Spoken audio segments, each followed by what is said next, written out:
నమస్తే. పిఎంసి ప్రేక్షకులకందరికీ నా నమస్కారములు. నా పేరు రాజేందర్. నేను ధ్యాన జీవితము మొదలెట్టి ఒక 20 సంవత్సరాలు అయిపోయింది. సో, ధ్యానము నేను మొదలు పెట్టకముందు నా జీవితంలో ఎన్నో ప్రాబ్లమ్స్ ఉన్నాయి. ఎన్నో హెల్త్ ప్రాబ్లమ్స్, ఎన్నో ప్రాబ్లమ్స్ ఫేస్ చేశాను.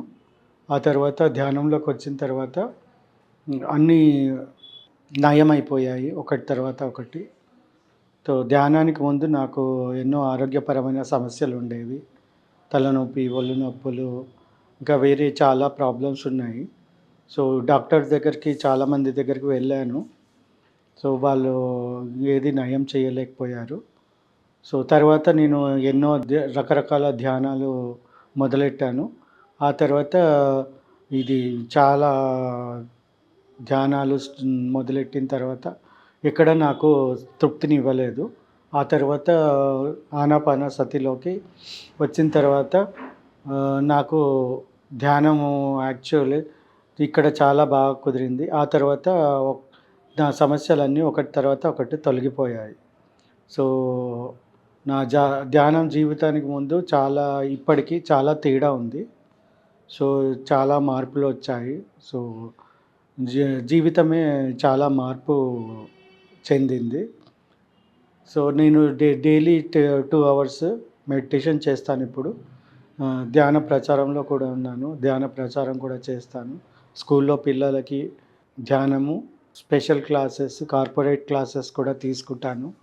నేను ధ్యాన ప్రచారంలో కొనసాగుతూ ఉన్నాను. సో, చాలామంది సీనియర్ మాస్టర్స్ నాకు చాలా హెల్ప్ చేశారు. ఫస్ట్‌లో నాకు ధ్యానం అసలు కుదిరేది కాదు. తలనొప్పి, ఒళ్ళు నొప్పులు వచ్చేవి.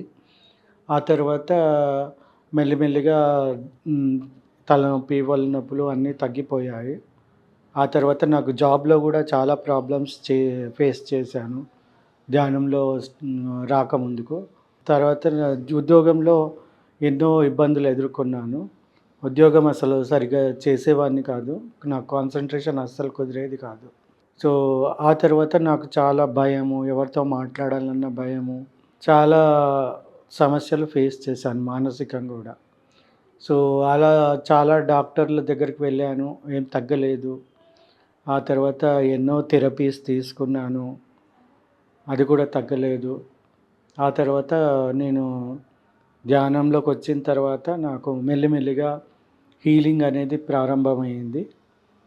సో, మెల్లిమెల్లిగా అన్ని ఆరోగ్యపరమైన సమస్యలు, మానసిక సమస్యలు, భయము ఉండేది. బయటికెళ్ళి ఏమన్నా ఎవరితో మాట్లాడాలన్నా భయము, ఏమైనా షాపింగ్ చేయాలన్నా భయము, చీకట్లో వెళ్ళాలన్నా భయము. సో, చాలా ఏ పరిస్థితిలోనా భయం అనేది నాకు ఎదురయ్యేదన్నమాట. ఎందుకు, ఏంటి, మా ఇంట్లో వాళ్ళు కూడా చాలా బాధపడ్డారు.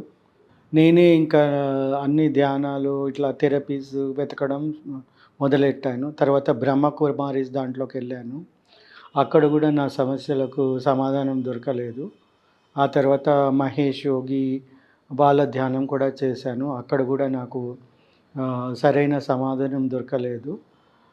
సో, ఇలా చాలా రోజులు నేను అన్ని చోట్ల తిరిగాను. అన్నీ ధ్యానాలు నేర్చుకున్నాను. అన్నీ పద్ధతులు నేను ప్రాక్టీస్ చేశాను. సో, ఎక్కడ నాకు సంతృప్తినివ్వలేదు. ఆ తర్వాత ఇక్కడ మన సతిలో ధ్యానం చేయడం వల్ల సో, కొద్దిగా నాకు అన్ని సమస్యలు తగ్గిపోయాయి. సో, ఇది నా ఇప్పుడు నేను చాలా దివ్యంగా నా జీవితాన్ని సాగిస్తున్నాను. ధ్యాన ప్రచారం చేస్తూ నలుగురికి ధ్యానం చెప్తూ ధ్యాన జీవితాన్ని గడుపుతున్నాను. సో, ఈ అవకాశాన్ని కల్పించిన పత్రిజీ గారికి ధన్యవాదాలు. అందరికీ ధ్యాన మిత్రులందరికీ ధన్యవాదాలు. Thank you. ఈ అవకాశాన్ని ఇచ్చిన పిఎంసి ఛానల్ వాళ్ళకి కూడా ధన్యవాదాలు. ఈ పిఎంసి ఛానల్ వల్ల చాలామంది ధ్యానులుగా మారుతున్నారు. సో, ఎంతోమంది ఈజీగా ధ్యానం నేర్చుకుంటున్నారు. ఇంకా ధ్యానం సరిగ్గా కుదరని వాళ్ళు ఎన్నో పద్ధతులు మన పిఎంసి ద్వారా నేర్చుకుంటున్నారు. సో, ఇంట్లోనే కూర్చొని అన్నీ ఎక్కడ క్లాస్‌కి వెళ్ళని వాళ్ళు, వెళ్ళలేకుండా ఉండలేని వాళ్ళు ఇంట్లోనే కూర్చొని ఈజీగా ధ్యానం జీవితాన్ని గడుపుతున్నారు. సో, పీఎంసీ వాళ్ళకు కృతజ్ఞతలు.